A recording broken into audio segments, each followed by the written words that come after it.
Okay, I'm just going to demonstrate a small trick here.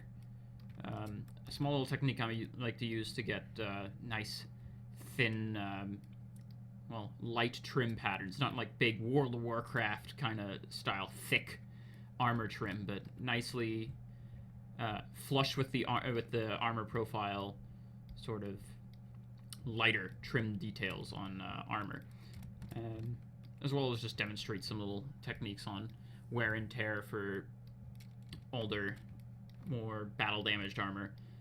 So I'm making this small item set for a character in Dota 2, for a character named Undying, and I've got most of the bits of armor floating around sort of all straight, mostly for baking purposes. Like, this is not the final placement of what all the armor is going to be laid on top of the model, but that's just pretty, it's just pretty standard for baking purposes. So what I like to do, well, first off, what I like to call this technique is sort of pattern masking, or pattern mask inflation. Basically, I'm going to be using the deformation menu to inflate a mask to create a small pattern. So I'm going to do that on this little foot guard. It's going to go over his toes, or just the top of his foot. So I'm just going to hide the rest of those and just show. Actually, no, I'll show the other sculpted part of the greaves. So this is mirrored. This greave is mirrored just to save more texture space. So some mirrored details there, but this isn't. So what I'm going to do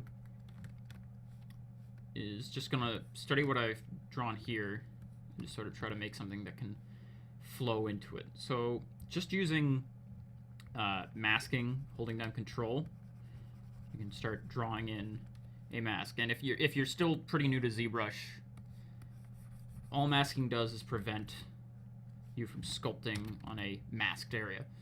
To mask, you just hold Control and draw. If you want to unpaint a mask, you hold Control and then Alt, and then you can unpaint this. And that can really help for drawing these sharper looking patterns.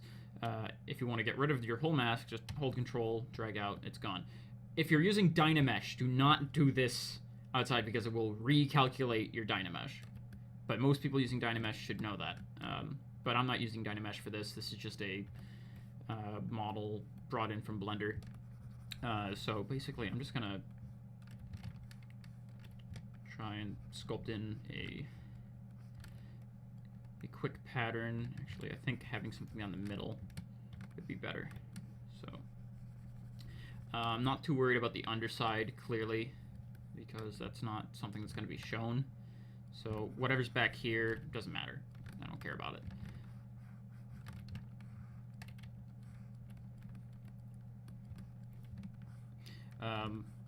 What I'm trying to sort of match here is sort of the same style of armor trim that Jim Murray has on some of his illustrations. He's one of the main artists for the Dota team at Valve, and he's actually worked for a lot of other companies like Wizards of the Coast, doing illustrations for Magic the Gathering cards, Blizzard for Warcraft illustrations, and now he does a lot of the good. He does some really good concept art and key art for Dota. He actually did the splash art for Undying, so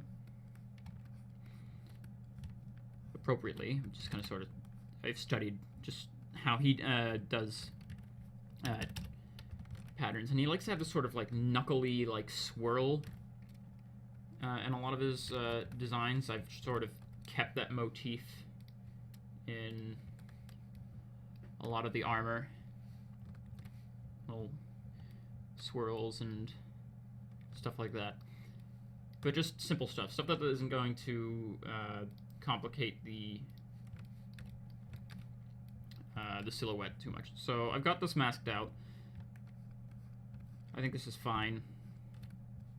But what I'm going to do is I'm going... Actually, I'll clean up this little underside bit here. What I'm going to do is hold Control and Alt and click on the mask. And what this is going to do is it's going to tighten the masked area. If I just hold Control and tap on it, it's going to fade it in. But if I hold Control and Alt and tap it, it's going to tighten it. If, well, for lack of a better term. Actually, I think that's the best way I could describe that. But that seems just fine. So you're going to go to your deformation menu. You're going to hit inflate. You're just going to click on it. And I'm going to hit -1 because this is actually very sensitive. Like, if I just drag it out, you can see how that's going to, like, inflate that. And actually, I don't want this selection. If I just hit -1, it's going to shrink the part of the selection that I didn't want.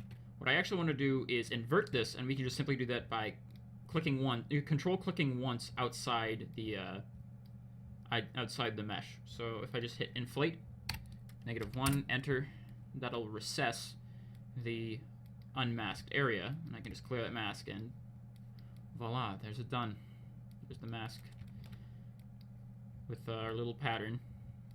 What I'm going to do is, using Trim Dynamic with the Square Brush Alpha, I'm just going to start going in, smoothing out this this edge that it has made a little sharper from doing the invert mask. Just sort of smooth it out. And because Undying is sort of a rough... he's just a zombie wearing armor, so his armor's all battered up and stuff. I'm not too worried about having the tidiest of trim borders, as you can clearly see. And I feel like I could probably use a bit more geometry, but well, I don't think I need to subdivide this again. If I were to subdivide, if you do need to subdivide it, sometimes the default will be enough. But if you feel like this is a little blurry, you can just slightly go over it with like Orb's Crack or Damien Standard. I prefer Orb's Crack because it's nice and cracky. But you know, sure, I'll keep the the geometry. So I'll just emphasize that out a bit more by just going over it. And because this is closer, this part of the armor is closer to the ground and it's going to get scratched up more by kicking rocks and stuff like that, I'm just going to add a bit more wear and tear near the bottom. So using the Trim Dynamic brush with a Square Alpha, I'm just going to chip away at the sides here to make it look like battle-damaged metal.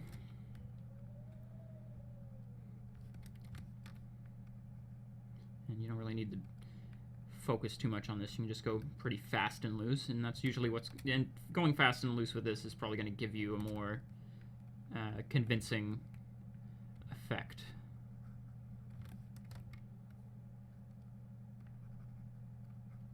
Have huge chunks out of it. Another way of diffusing the texture of the armor is lightly going over top of it with the Trim Dynamic brush, because that'll sort of warp the surface a little bit, scratch it up, dent it, stuff like that, and that helps diffuse the highlight a little bit. So it makes the trim. I don't really do the same thing with the trim, so it stands out. It contrasts a little better with the surface detail. So it's just gonna be a little shinier, since this will be rougher because of the extra noise we've applied to it with the Trim Dynamic brush. I'm just going to keep banging up the edges. Another thing I do like to do, though, is go in there and just add a few chips and dings here, where he's sort of worn the edges a little bit.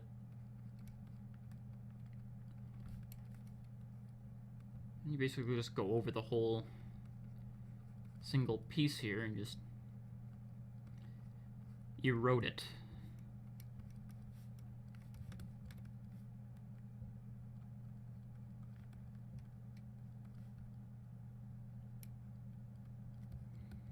And then we're going to go back to Orb's Crack and we're going to add some scratches. Because that's something Orb's Crack is really good at, is just having nice, quick, straight scratches.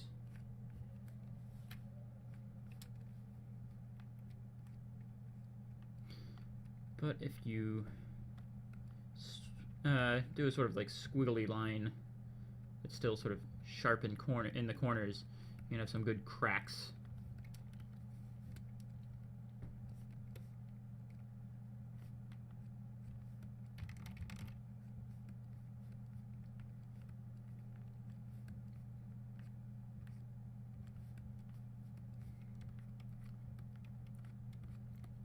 And you can just sort of like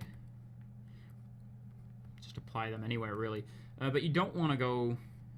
You don't want to like really go too far with adding battle damage. If you add a bunch of if you just go ahead and add scratches on metal with reckless abandon, you're gonna get some pretty weird looking results, because either they can look too scratched up, or just have like scratches and dents in unrealistic places. So that seems fine. I guess I can just leave that as is.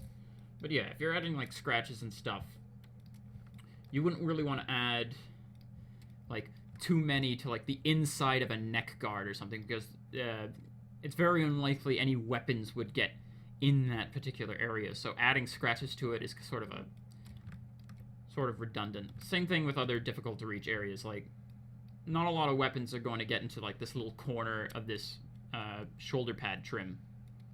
So there aren't very many scratches around that particular region. I'm not saying you don't need to include any. I'm just saying having too many noticeable scratches along sort of awkward, hard to reach areas, like underneath this little panel here of this helmet, you wouldn't really want to add anything there. It just kind of wastes your sculpting time, and just it makes additional noise on your model that you don't really need. But that's really just how I can get these little patterns etched in. Now, it's not really noticeable with this matte cap, but if you do turn on something like the framer materials that sort of emulate